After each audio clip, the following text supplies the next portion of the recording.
March of 1862, the Christian Recorder, a publication of the African Methodist Episcopal Church, wrote this little adage that we've heard a lot of times. It says, "Sticks and stones may break my bones, but words will never harm me." So yet in the form of this little nursery rhyme, many times we're growing up, it's persuade children victims that name calling is to ignore the taunt and to refrain from physical retaliation and to remain calm and good natured. So thinking back on these words, I ask myself, do you feel a little apprehension? I mean, how do you just sit there and take ridicule? I mean, back in the day, like children, a good woman was seen and not heard. But how do we define anger? Webster says anger is a strong feeling of annoyance, displeasure, hostility. You know, feelings of rage, vexation, exasperation, displeasure, crossness, irritability, indignation. Anger is a normal emotion with a wide range of intensities. We go from a mild irritation to a frustration of rage. It's a reaction to a perceived threat to ourselves, to our loved ones, to our property, to our self-image, or any part of our identity. Anger is a warning bell that something is wrong. However, for us, the black woman, anger is different. So we talked earlier about Shonda Rhimes. So in September 2014, a New York Times critic asked Shonda her depiction of Viola Davis' character of Annalise Keaton in the series How Do I Get Away with Murder? How does a phrase angry black woman get associated with this character? Ms. Rhimes states that by the time we are adults, most black women have a lot of reasons, big or small, to be furious, whether it's pay inequities, whether it's outrage of injustices, that's regularly inflicted upon our fathers, our sons, our brothers, our husbands. But by looking around, I don't know where these black women are. Mostly we're working. Anger might just be a luxury we don't have. But I'm not sure public fury is something we feel safe to express when we should. So when I relate to Mrs. Ryan's explanation to the press of what an angry black woman phenomenon is, I have a few more experiences that will make a woman angry. One of them is you're raising those daddyless daughters, those fatherless sons, as a common reality. You're the sole breadwinner. Many times your money doesn't stretch from paycheck to paycheck, or too often you might be the only one in the family that's employed. But everyone is waiting for that handout. Because the last time you checked, their name wasn't on a line item in your budget. Or you have a job with benefits. Maybe you got health care, sick leave for vacation. But most of the time you don't spend it on you because you're taking care of some children, or you're taking care of elderly parents, or you're one paycheck. You're not one paycheck. Maybe you're a half a paycheck away from being homeless. Or on the flip side, you're educated, you're a professional, you're a God-fearing woman approaching 40, and done all the good things that you're supposed to do. But now you're waiting on, God, where's that husband you said I've been praying for? So I can talk about more things, but just thinking about it sometimes gets you a little bit angry. But oh no, like I said, you're not allowed to show that anger. Last month, Michelle Obama, the First Lady of the United States, lawyer, wife, mother, all around, sister girl, explaining the commencement at Tuskegee University, how she had to come to grips with how she was being portrayed by the media. Mrs. Obama said she had to tell the students that in the early days of Mr. Obama's presidency, she was called Obama's baby's mama, one of her husband's cronies of the color. Then she thought, am I too loud? Am I too angry? Am I too emasculated? Or was I too soft? What are my children, what kind of portrait I was going to see as a mom? Am I not a good career woman? But back in those days, she said she had a lot of sleepless nights worrying about what people thought of her. wondering if maybe how she was portraying herself was hurt her husband's campaign, fearing how her children might feel when they found out how people were talking about mama.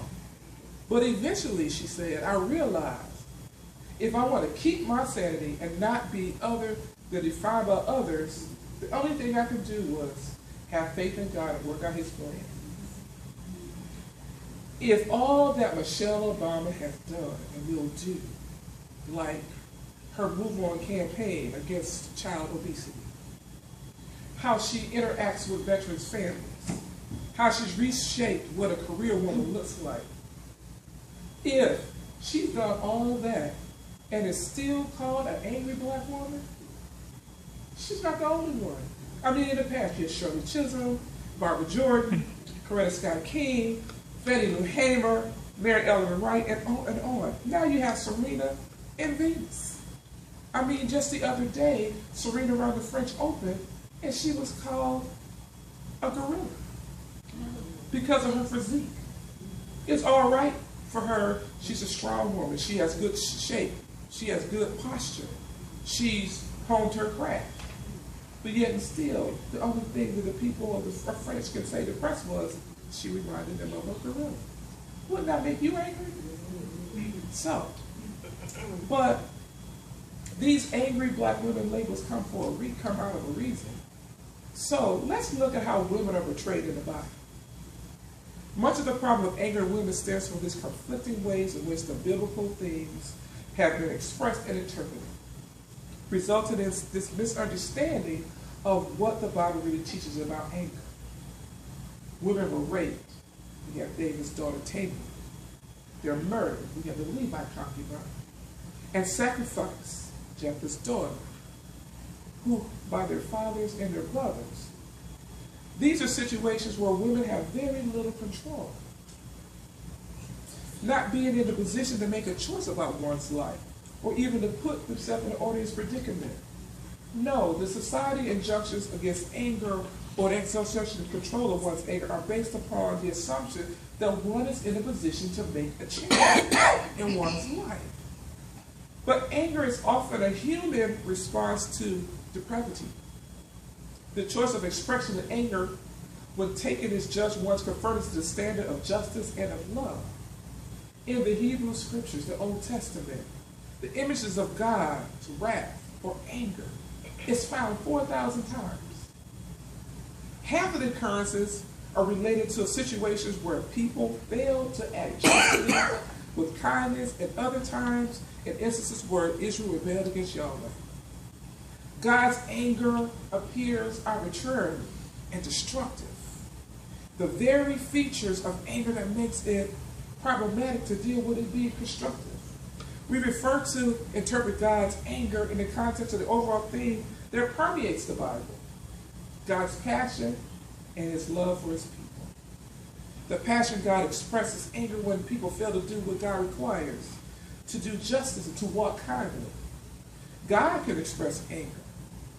Man can express anger. But the woman can't exhibit anger. Otherwise, she's wicked like Jezebel. So, another example of how we can express anger is through the Psalms of Lament in the Bible. Psalms of Lament are indications that, yes, it is acceptable for people to express anger. Yet the laments, many of which express anger, particularly to God, are often overlooked. We don't even deal with them even in our worship experience. A whole loving relationship, including a relationship with God, is possible only when one is able to express one's feeling of joy, of fear, and of anger. Not to express oneself is ultimately destructive to your relationship.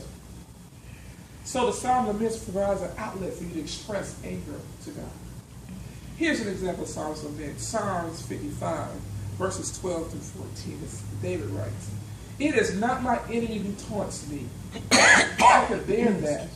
It is not adversaries who deal insolently with me.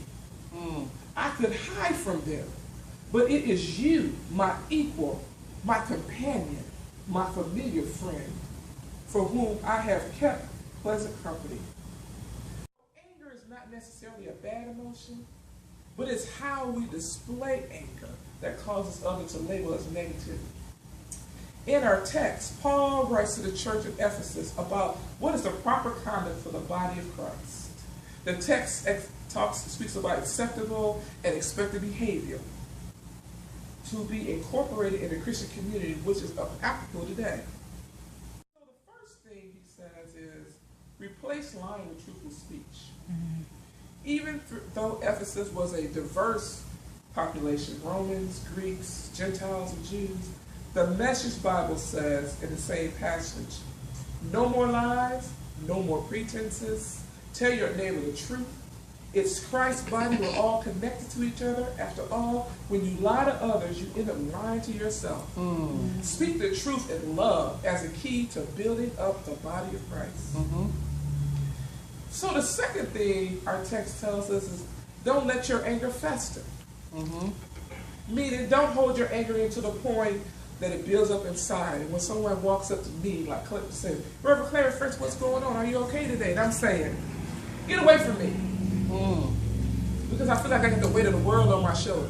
And the only way for me to express that is through this explosive anger that I have, because I've internalized the situation for so long that already when it comes out in the wrong way.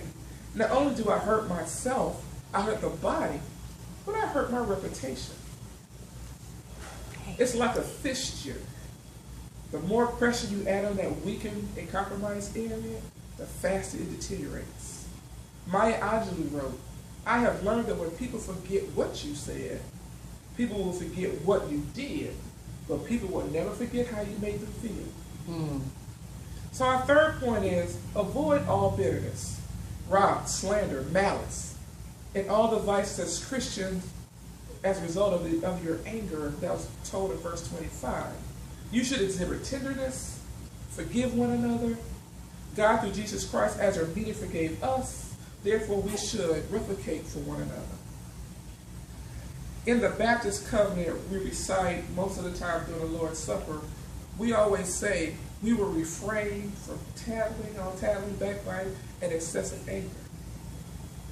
And at that time of the month, this is a reinforced tenet of a good Christian living. You need to examine yourself, because you don't want to partake of that Lord's Supper and you've wronged your brother. You have the wrong attitude. You need to get it right before you go to the table. So what are some ways we're going to prove our Christian love to help change this angry black woman phenomenon? One of the things is, it's okay to be angry, but it's how you project your anger that matters. When you speak, are you speaking in a manner that edifies others? We build up one another through the way we communicate, and that way we foster trust. 2, sometimes you just got to smile a little bit more. I mean, I know sometimes you feel like you get the weight of the world on your shoulder, but it takes less muscles to smile than it does to frown. Amen.